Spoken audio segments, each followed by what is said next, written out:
Laura vivia uma rotina tranquila como professora de artes em uma pequena escola da capital. Seus dias se dividiam entre telas inacabadas e alunos curiosos. Mas tudo mudou quando ela recebeu uma carta sem remetente. O envelope bege, já amarelado, trazia apenas uma frase: "Você precisa conhecer a Casa da Colina." Intrigada, tentou ignorar, mas algo dentro dela não permitia. Durante dias, teve sonhos com escadas rangendo, janelas altas e o som de um piano ao longe. Cansada da curiosidade que lhe corroía por dentro, decidiu pesquisar. Descobriu que a casa realmente existia. Uma mansão abandonada no interior, em uma cidade onde ela jamais havia estado. Mesmo sem entender o motivo, comprou uma passagem e seguiu viagem. Sentia como se fosse puxada para aquele lugar por algo que ela não sabia explicar. Ao chegar na cidade, todos pareciam desconfiados. Quando mencionou a Casa da Colina, alguns desviaram o olhar. Outros apenas diziam: "Aquela casa não é lugar para moça como você." Mas Laura continuou. Algo, ou alguém, a esperava ali. E ela precisava descobrir o que era. A estrada até a colina era sinuosa, cercada por árvores antigas e galhos retorcidos. No topo, a casa surgiu imponente, mesmo tomada pelo tempo. A fachada era coberta por trepadeiras e musgo, e os vidros das janelas estavam rachados. Ainda assim, havia beleza ali, como uma obra de arte esquecida. A porta, surpreendentemente, estava apenas encostada. Laura hesitou por alguns segundos antes de empurrá-la. Um rangido ecoou, como se a casa despertasse com sua presença. Dentro, o cheiro de poeira e madeira envelhecida tomou conta do ar. Móveis cobertos por lençóis, livros antigos empilhados em cantos e quadros empoeirados compunham o cenário. Tudo parecia congelado no tempo. Ela caminhava devagar, observando cada detalhe. Mas o que mais chamou sua atenção foi um corredor com espelhos quebrados e uma escada que levava ao andar superior. Apesar do medo, sentia uma estranha sensação de familiaridade, como se já tivesse pisado ali antes, mesmo jurando que nunca esteve naquela cidade. O silêncio da casa parecia sussurrar segredos que esperavam por ela há anos. E Laura, ainda sem entender, sabia que aquele era apenas o começo de algo muito maior. No salão principal, escondido sob um lençol amarelado, Laura encontrou um piano de cauda. A madeira estava desgastada, mas intacta. Curiosa, ela tirou o pano e abriu a tampa. Ao pressionar uma tecla, um som abafado ecoou pela casa, ressoando como um chamado. Sem saber tocar, ela seguiu tocando notas aleatórias, até que, de repente, seus dedos deslizaram sozinhos sobre as teclas. Uma melodia suave começou a surgir, como se suas mãos se lembrassem de algo que sua mente não sabia. Ela se assustou.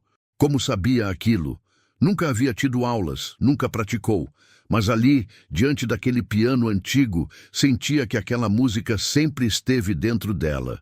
Foi quando olhou ao redor e notou quadros cobertos por pó, retratando mulheres que pareciam familiares.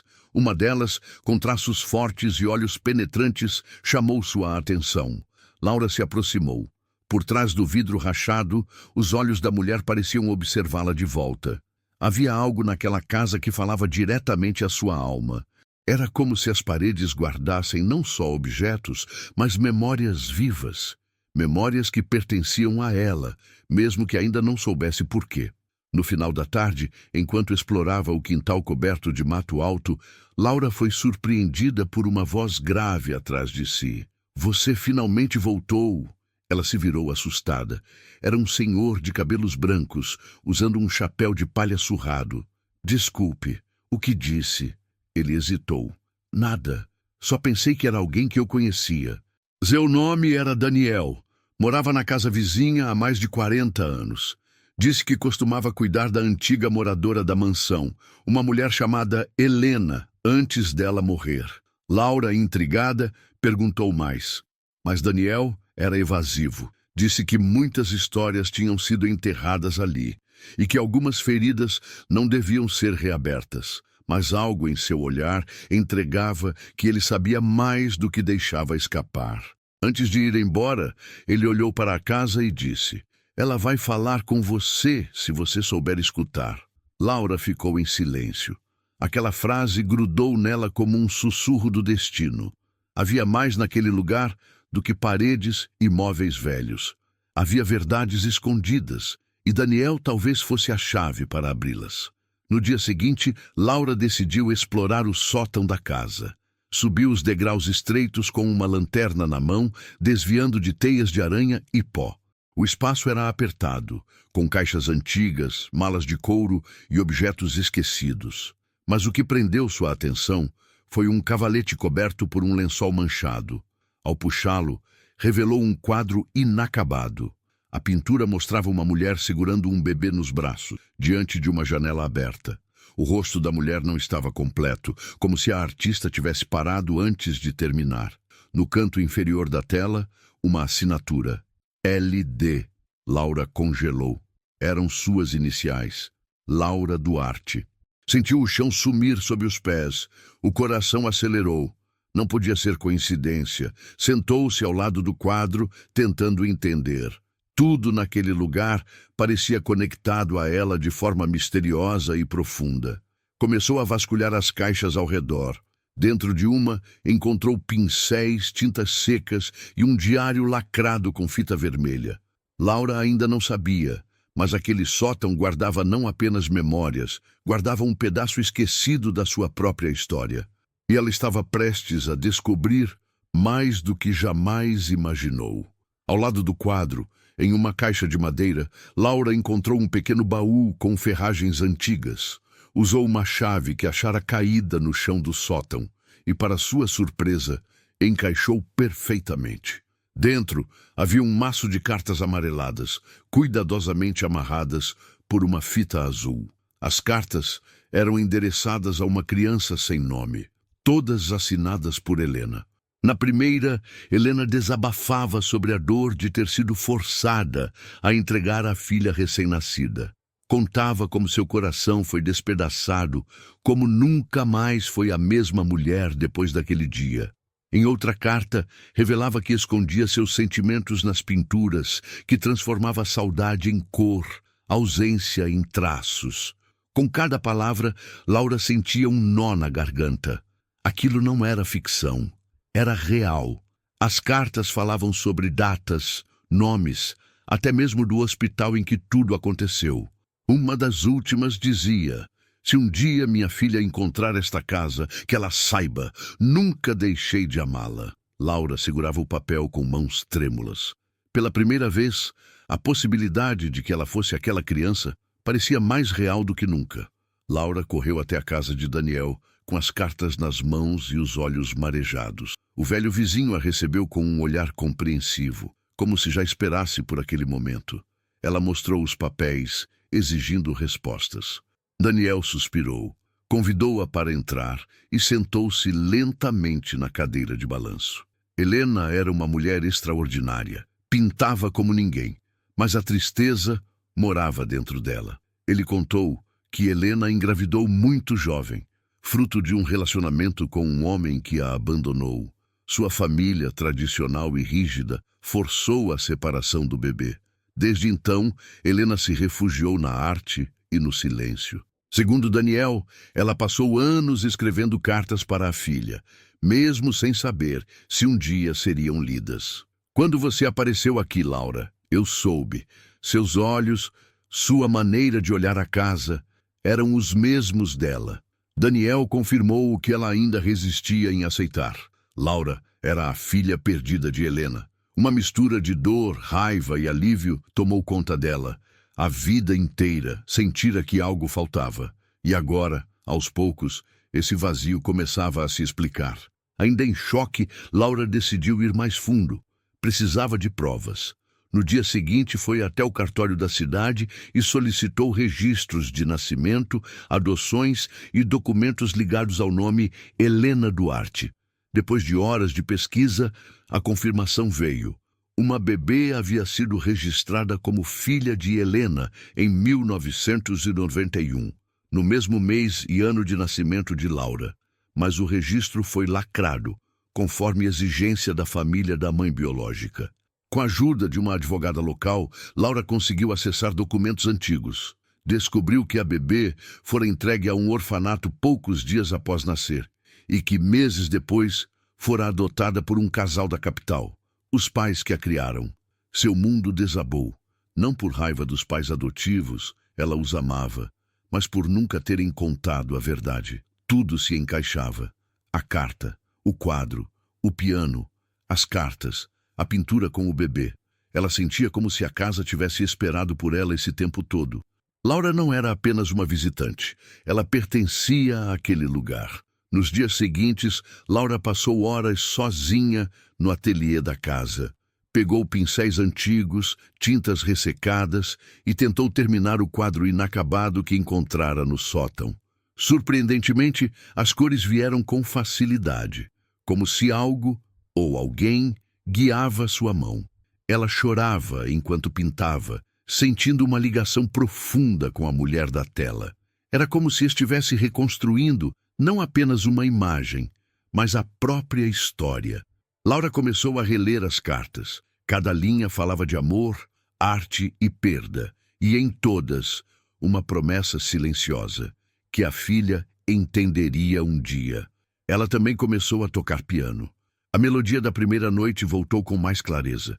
Descobriu, entre partituras antigas, que a canção era uma composição original de Helena, chamada Esperança. Era mais do que coincidência, era a herança.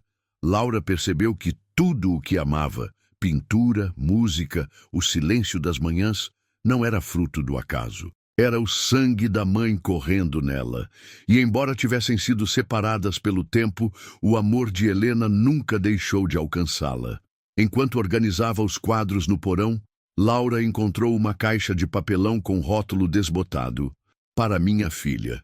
Dentro, havia o que parecia ser a última carta de Helena, datada poucos dias antes de sua morte. A caligrafia trêmula mostrava os efeitos do tempo, mas as palavras estavam claras. Se um dia você ler isso, quero que saiba. Nunca deixei de procurar você em cada sonho, em cada pôr do sol. Essa casa é sua, que ela te cure como me curou um dia. Ao lado, havia a escritura da casa em nome de Helena e um testamento informal, pedindo que a propriedade fosse passada à filha, caso um dia ela a encontrasse. Laura caiu de joelhos, chorando em silêncio. A mulher que ela nunca conheceu havia deixado tudo para ela, não apenas bens, mas a memória, os sentimentos, o lugar onde tudo começou. Pela primeira vez na vida, Laura sentiu-se completa. Não por saber de onde veio, mas por entender quem era. E naquele momento, soube exatamente o que precisava fazer com aquela casa e com a história que agora pertencia a ela. Laura decidiu ficar. Já não era apenas uma visitante.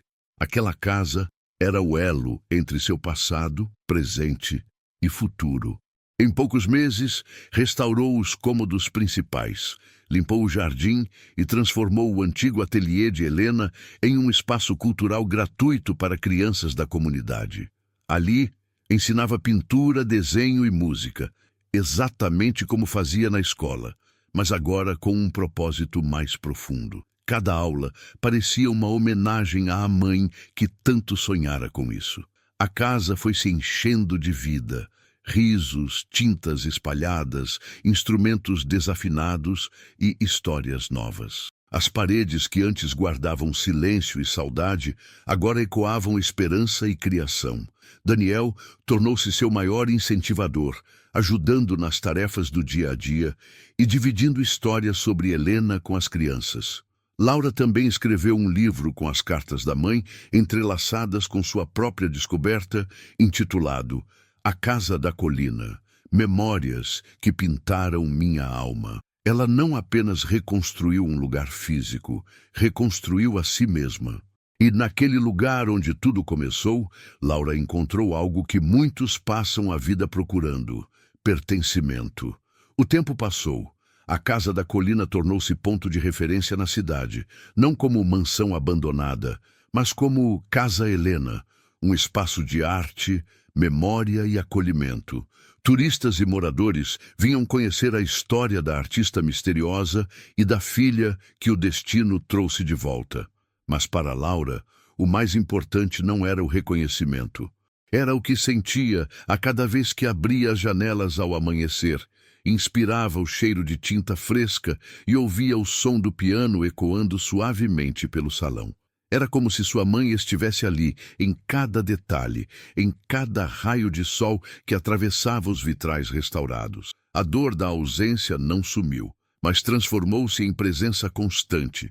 Laura aprendeu que há segredos que mudam tudo, mas alguns não foram feitos para destruir, e sim para revelar quem realmente somos. E hoje, sempre que alguém entra na Casa Helena pela primeira vez, Laura sorri e diz: essa casa também pode ter algo a ver com a sua história. Só escute o que ela tem a dizer, porque a história continua, sempre. Se quiser, agora posso criar. Se essa história tocou seu coração, inscreva-se no canal, compartilhe. Alguém pode estar vivendo o mesmo vazio que a Laura sentiu. E um simples vídeo pode ser o começo da transformação que essa pessoa tanto precisa. Curta, comente e envie para alguém especial. Assim como a Casa da Colina revelou segredos que mudaram uma vida, você também pode ser a ponte para alguém reencontrar suas raízes, sua força e, quem sabe, até sua própria história. Porque quando a gente transforma algo dentro da gente, é natural querer transformar o mundo ao nosso redor.